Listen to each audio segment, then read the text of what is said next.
Good morning. I am Nicole Auerbach. I'm a founding member of Valorem Law Group. We're based in Chicago, and as of a few days ago, we now have a San Jose office. So did you know that today is International Women's Day? What a perfect day for me to talk to you about why the billable hour model disproportionately impacts women. So we're with lawyers. I have to have a disclaimer. I used to bill by the hour for the first 15 years of my career in a large law firm. I did that. But when we started Valorem in 2008, I stopped measuring my life in 6-minute intervals until, of course, I came here to do this speech, and suddenly I'm back measuring my life in a 6-minute interval. So this is the key to what I want to talk to you about. If you're not familiar with these statistics, I hope that they're sobering. I hope that regardless of whether you're a student in-house in a law firm, they make a difference to you. And it's not just the fact that we have this complete lack of women at the upper level of our law firms, but even if a woman makes it to the equity partner ranks, when she gets there, there's this pretty substantial pay disparity that's there to greet her. And the thing that's interesting about it is that in terms of the sheer numbers, women have been graduating from law schools at the same number as men since the early 1990s. I graduated in '93, I'm going to date myself here, and that was the first graduating class with more women than men. And when they get out of law school, people who go into law firms, they're faced with the billable hour model. So everybody knows what that is. It's a formula that really hasn't changed for the last 50 years that this has been entrenched in our legal institutions, other than the fact that the minimum hours that you have to bill per year has gone up exponentially.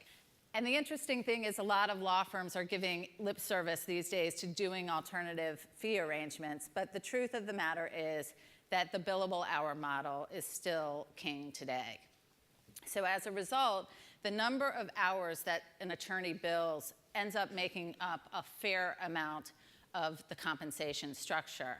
And that's because compensation is typically based on these components. There are two things that are actually quite measurable. It will probably come as no surprise to learn that women are usually not at the top of the business origination ladder in law firms. That's a topic for another 6 minutes.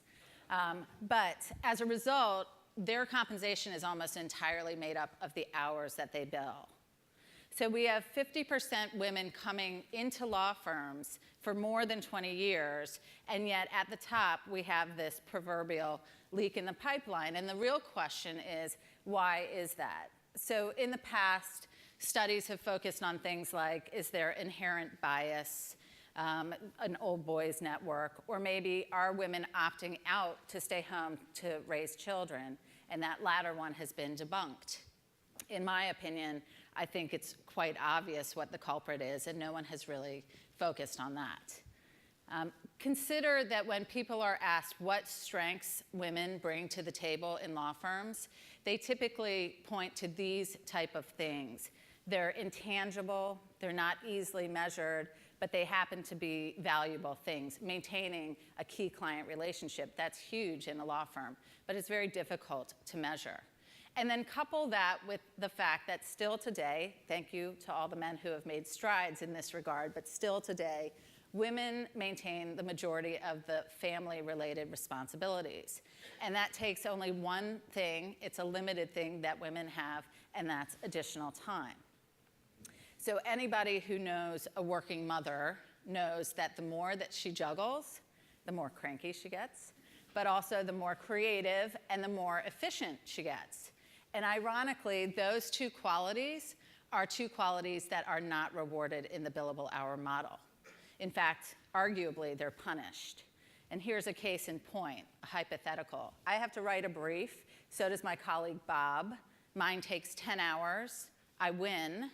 Bob takes 20, and he loses. Who's the more valuable attorney from the law firm perspective in the billable hour model? Well, of course, you should all be shouting, it's Bob.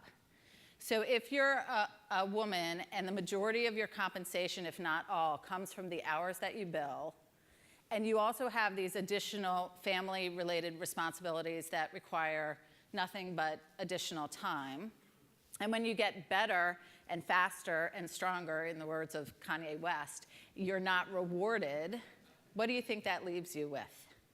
And ironically, the clients who are hiring the law firms who incentivize this type of model actually believe the opposite. Creativity and efficiency, that's revered internally in companies. So it's a little bit of a warped system.